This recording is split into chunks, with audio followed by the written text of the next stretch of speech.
Baddest.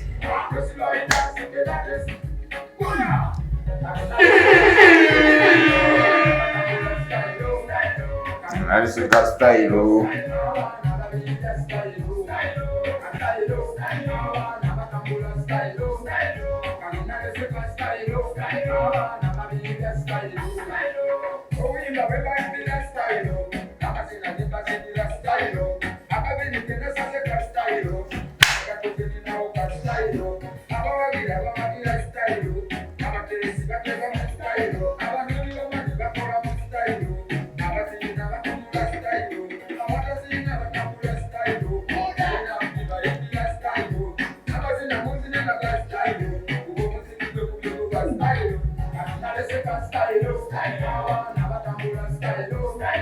Kano naleseka style. Style style. Kale yongera style. Ojajiba nyonyola style kyeyo. Obulabe baffe obulungi Magala TV kulikayo mu kayimba bakayise style by mwana mulenzi amita China P okuva ebwayise. Obulabe baffe obulungi nate era tukwaniriza ku program The Rising Star n'omwana muwala Atiku Hayat ng'ate olwaleero Eastern ku Monday eno sikoze bwomu koze n'omunene yennyini ebeera Monday Simple Steven gemanya azuukidde gamba mutya naye gwandeeta mmine ebintu naye ngenda nyumirwa nzekka siri muntu nnyo wa bino bintu naye nga mbalamusizaako mwenna abatulaba Magala TV erinnya nga bulijjo Simple Steven Azimbo Profile tubeerayo okubeera nga tubatuusaako ebyo byoba tomanyi anti program The Rising Star nange nfunye omukisa olwaleero nenkolako ne mwana muwala ate noyinamu ka vibe Atiku bulijjo mbeera nga nembo kumbe nsobola okujjayo eri emabega n'enkutika oba wavaawa eyakatu joininga tuli ku show The Rising Star nga mweno show tubeera n'obunyomero omw'enjawulo sooka obabuulire bunyomero kyobo tubeera ne question and answer awo tuba tulese Rising Star waffe tubeera n'akanyomero akokubiri aka birthday wishes era ku lwamazaalibwa leero kansooke kino leero buli eyazaaliddwa ku Easter oyina emmere ya ddabo oyina eya birthday neya Easter ate awo bandisinze n'oyita abantu nange nazaalibwa leero happy birthday dear saategede twandikuyiridde amazzi ate amazzi mpojja okugamba nandirese ekirabo kale amazzi ate bangamba abasajja temwagala kunaaba ebeera birthday amazzi ganjire ng'osinziira mu nsawo wangisewo nawo ndaba sirina waleti producer sembeza akasawo ka yaati naye nga mugamba mutya banaye weekend mugiyisemu mutya lunaku lwa Sunday bannange mweyisawo byabatambise yadde ne gwe nkoze naye yaneerabidde wadde olunaku lwalolina okujjukiza emirundi emeka mbuuze siku za Easter era nze tebinnuma nze ne wotampita ku Easter kubanga ze nange munaye neerabiramu awo kuyidisa abayita bonna besaayita bannange munsonyiwe omulabi waffe omulungi teweerabira eno show ebeggwako tuba twetaaga opinion yo ku muyimbi waffe gwe tuba tuleese beerako The Rising Star tuli ku social media platforms zonna leero egwe Rising Star toba buli mwali ngange yo kankuleeta obeere Rising Star era nina ebibuuzo bannange temwerabira mbu eno program abagiteekamu ssente be ba Datamine Technical Business School wali ewandiga balina courses ez'enjawulo omuli journalism and media studies balina information technology balina phone repair motor vehicle repair balina secretarial studies gwe omwana yenna ina ng'oli eyo omaze senior 4 omaze senior 6 bikusobedde genda ku Datamine Technical Business School bagaba ne half bursary by the way luka misinde abaana 10 abasooka nga bategeezo ayagala half bursary atukirirenze ayagala half bursary ogenda ku inboxinga Simple Steven with the Simple Profile social media platforms zonna ya Simple Steven gwewe n'omwana ayagala half bursary oba omuzadde Datamine tuli mu February intake wamu ne March intake eggwako nno tukyetaaga abaana bw'omaze senior 4 omuzadde osobeddwa wakutwala omwana wo mutwale butwazi ate bino tebiriiko omwana yafunye 20 points simanyi wange yafunye 5 simanyi wange nedda mukwano leta bless mwana ne school drop out tumwagalira ddala single mother tumwagalira ddala teenage mother as long as yamala senior 4 senior 6 ku Datamine Technical Business School bakwaniriza ani eyefaako basingo maza mujja wama musome by ndabe bantu mwe okusoma tekuliko limit. Okusoma tekuliko limit ne ku myaka nkaaga. Nze nali ku campus twalina omusajja ya myaka nkaaga. Yali akola was it business administration? Yali akola business admin. Naye 60 years naye nga kirooto kye. Okufuna lupapulo olwo. Anti obudde yabumala. Olwo yali akola ki? Yali akola business admin. Nze twalina kosi. Ngamba giri emyaka. Mune yali asomesa baana. Aba yali mukuse. Kati wamala basomesa baana ne yeekulisa. Yasooka asomesa baana. Wamala basomesa ne yeekulisa. Bananga batulaba kati gende ka musical break tukomewo n'ekitundu kyaffe ekyokubiri. Amazima. Ala tu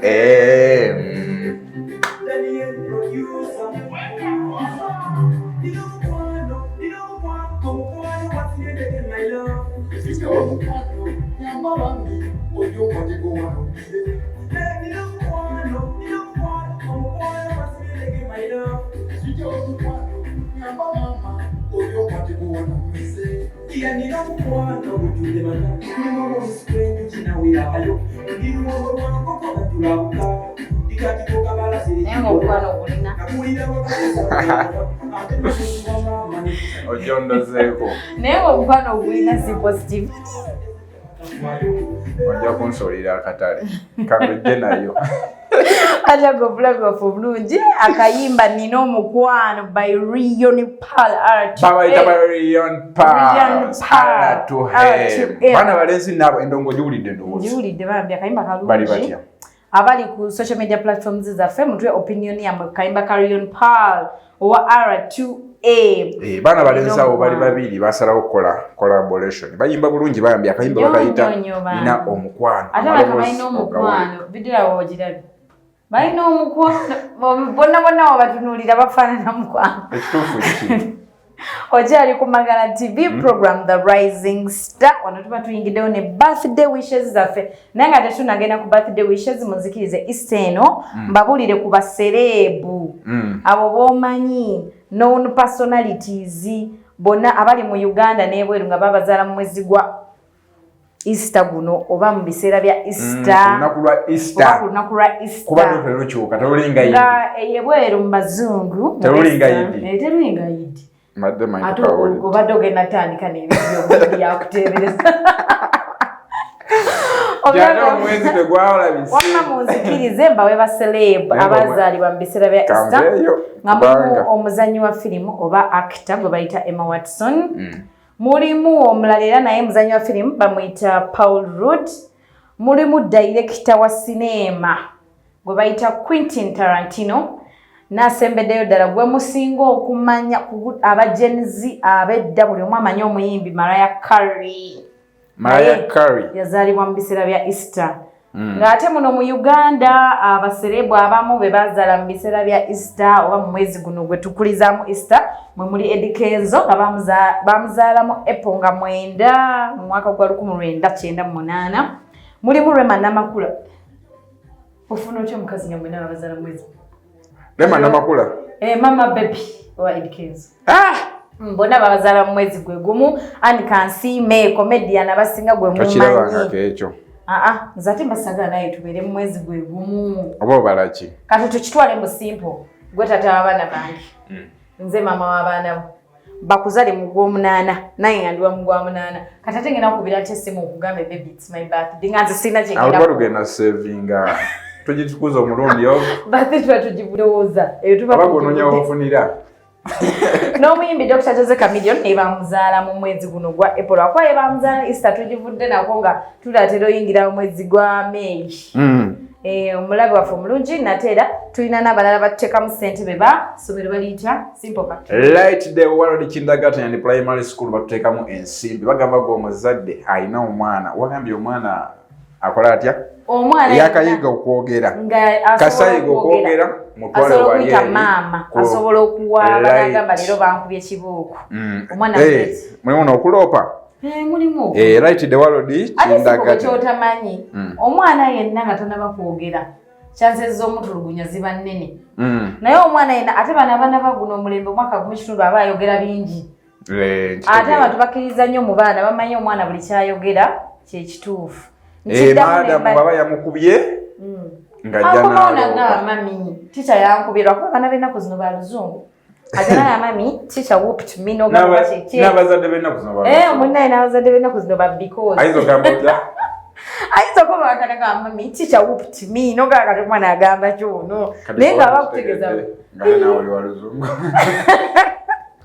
owa because yaba nze nasomera mu kibuga tebusiringa mu abasomera ekyali Masaka okay naye nga right the world basangibwa Kasubi gwabeetaaze bannange batwalira omwana abeere nga bamubangula ate no teweerabya balina n'entambula omwana wo bamukima okuviira ddala ewaka ne bamutwala ate ne bamukomyawo right the world kindergarten and primary school basangibwa Kasubi obujja bakubira ku nnamba ezo wammanga otwala omwana basobola omusomesa omwana tewali kyavugaga kyogenda muwa mu nsi muno okujjako kola ki okumusomesa twagula batugamba education is the key to success sijja kulya zamanya neseewulidde mu bantu ba birthday happy birthday Simple Steven with a simple profile oyagala nkuyimbire sooka nyimbire happy birthday to you happy birthday to you ate tutandika ndi kuyimbira happy birthday kati morale efudde nyongero pajukiza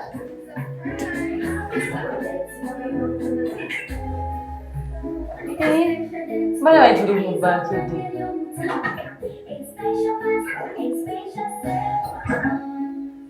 toba gwolemedde okwenyimbira nguyimbidde nota vibe yange nebuzi ngisendya naye nga omuntu yenna nga wazaaliddwa zikiriza nyimbirako kakkana omuntu yenna nga leero wazaaliddwa ku Easter nga Simple Steven the simple profile tukwagaliza amazaalibwa amalungi katusuubire ne Yesu azaaliddwa mu bulamu bwo era mwenna mbayimbira happy birthday dear babies happy birthday dear babies happy birthday to you happy birthday to you happy birthday dear babies buli azaalibwa ku Easter happy birthday special birthday to Simple Steven yawukaka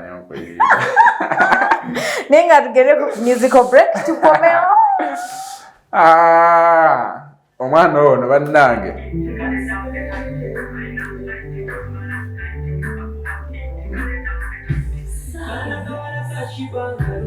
akaana kabi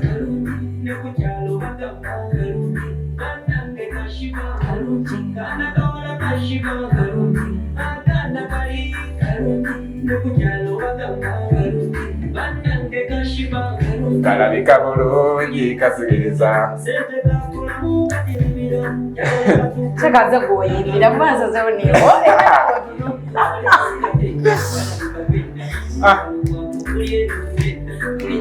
ndambeera mpomerwa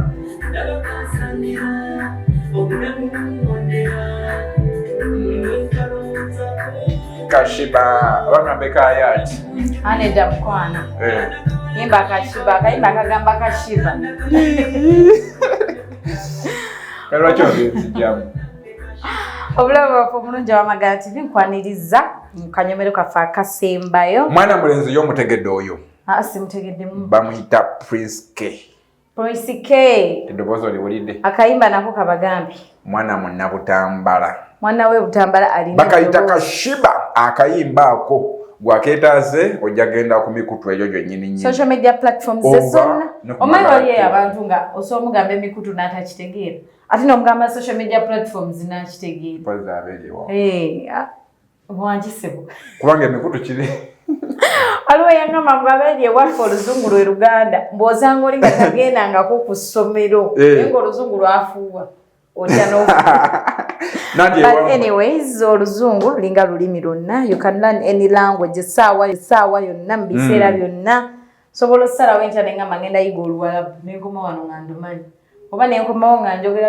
ate nkumanyi gweoyiga n'ebitakwatako naye nga the rising star baffe mwana mulenzi naye kyendabye olwembeerayo nesho ngenda kuleeta nga tukole babiri kuba bayibu yogirina toneekwasa oyagala kugomesa munno nyonga eyakatwegattako oli ku program the rising star ng'agiweereza abeera nze mwana muwala ogwo Atiku Hayat. Akulwa leero nsazeewo munene bannange soko ne amanya.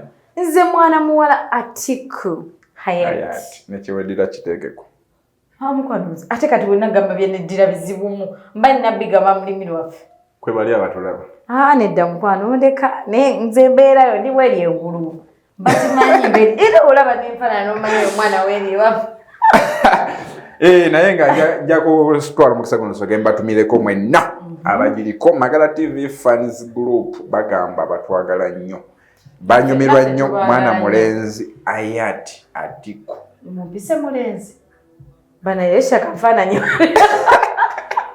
Wamaze kambatereze mwana muwala Atiku Hayat. Mwana yayambadde ki? Ati yayambadde empale kati alowoozezza nti. Kyekireese obuzibu. Naye nga asinza okukutumira waneno bamuyita mwana mulenzi. Mwogere? Mwogere. Kabenge Bashiri akutumidde nnyo. Agamba kwagala nnyo. Mwebale kuweereza. Njagala kutumirako mwenna. Bana tiimu Magala TV. Okuviira ddala. Okimanyi abaana abo batwagala nnyo. Njagala guno omwaka tubakolereka get together party mu December. Tubayite tudayiningeko ffenna abaana batuwagidde. Babaddewo. Mwana muwala Shakira. Nawe nkutumiddeko nnyo ogambye nti kwoli olwo nakola kyamaanyi buli akagendayo bw'ati. N'alaba mwana muwala Florence, mukyala Adijja, Mukisa Alex wamu ne Zeda Mbaraka oyo no wa disciplinary. Saidi eyo mu team Magala TV Fans Group mwebale nnyo kubeera nga mutwagala kyekiddawo. Kati tunaba kuvaawo tunatiruunzika show yaffe. Mbadde njagala buuza Simple Steven. Wasazeewo bere serebu wa leero sikyo? Banya akubuuza ekibuuzo eki kimu tuggalewo show. Kozi bagira batya question and answers. Question and answers. Naye nga ejja tuli mu Instagram yagenze kulya mmere. Naye nga abatampise sibanyiigidde sana banyiigidda. Kuba nange kuyidisa abayita. Mbuuza nkubuuze. Lwaki ombuuza nze nkubuuza wasazeewo beera serebu wa leero? Nkubuuza ekibuuzo eki? Buuza mbulire. Eki kyokka kye njagala okubuuza. Kankireete. Bwe kigaana ndiwadde bwe kiweereza abatu. Etteeka lya copyright. Mbadde njagala okubuuzaako. Olowooza linaakola terikole? Kati ekibuuzo siri muyimbi. Copyright teri ku bayimbi bokka mukwano nakyo yagala nkikusomesa. Ebyo bye babagamba etteeka muliddirwanira. Kubanga ne gundi eyaliyo teyakitegeera. Copyright eri ku muntu yenna ng'ali creative. Omuntu yenna nga yakureatinze ekintu ki. Ayinza n'okubeera dansa n'aleetayo sitayiro ye. Aba girinako right. Naawe kennyini osobola okukola mix yo. Ne kali kasayiro k'okoze waneeno kaliko copyright. Kaliko copyright era yenna akaddamu etteeka ligenda fuluma. Yenna akaddamu kasitayiro kange. Awedde. Copyright oyo ndikoze wano mu Uganda. Naye tukyali mabega nnyo. Ate batya. Tukyali mabega nnyo okutambulira mu system bwe zityo. Kubanga wawulidde abayimbi bennyini bajaganyiza ne balya ne dina. Nga just proposed law bill just tebanaba gisayininga. Ekintu kyonna okukola mu ggwanga lyaffe lino kyetaaga first and foremost kusomesa bantu. Babatuuze wansi okimanyi wali abayimbi abasinga nga baliyo bajaganya tebamanyi banyi nnyo n'emmere bagiridde. Ani yagambye nagwe nalabye yagambye nze nagenzeyo okulya mmere. Yabadde Cumi, Uncle Cumi. Yafa kimu bamugambye. Uncle Cumi yagambye tamanyi copyright yeji. Yagenze kola ki? Afa kimu bamugambye teka weyitiramu mugenda kufa ssente. Kwa kati ne bwobuuza omukulembeze w'abayimbi Eddie Kenzo obudde buneeno wa Federation. Copyright chechi omuyimbi agenda gifuniramu wa tamanyi. Kubanga copyright ogenda kungamba nti bw'omuyimbi ogenda kunsasuza oluyimba. Anti kyekyo kyenkunnyonnyodde Simple naye nga ate for anything to work in Uganda ekintu kyonna okola mu Uganda basooke basomesa abantu. Kati ffe bagenda tusasula. Olina kye bacreatinzeyo? Abo bagenda kusasula. Kubanga wanaalukuba kale akuba oluyimba lwabeere nabo. Anti kati bikyukamu awo mukwano copyright. Fena tugenze mu business. Gwoba ogenda omusasula okuba oluyimba lwe.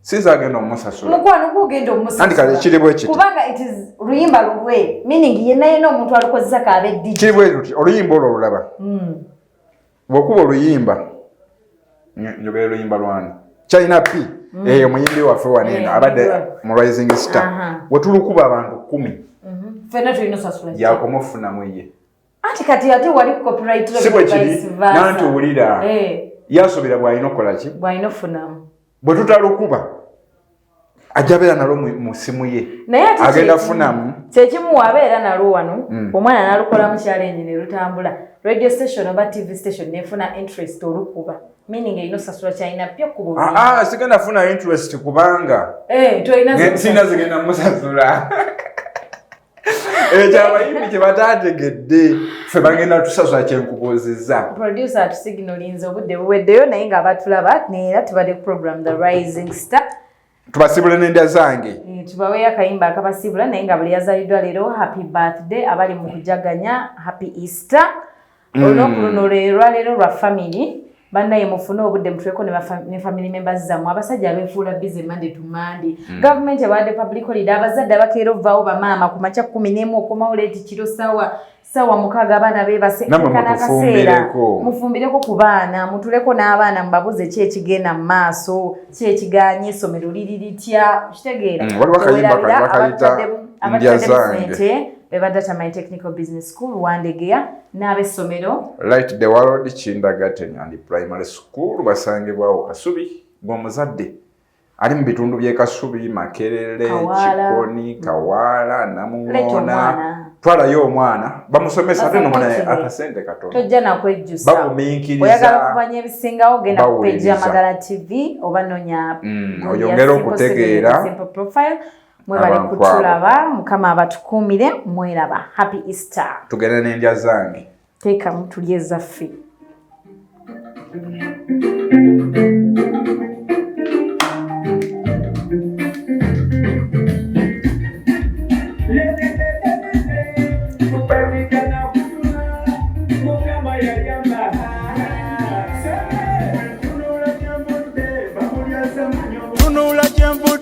bamulyaza manyo obutakwebasa okubonaabona sikufa ne Mandela yasibwera nafuga obulamu bukukuba tekene wenyiwa n'olowoozako de mukyalo naye w'omukisa era bulemerako bafugaalo bwatyo taata yafa kale mama naweerera bwatyo naakuseera ojanga ne twesanyusa.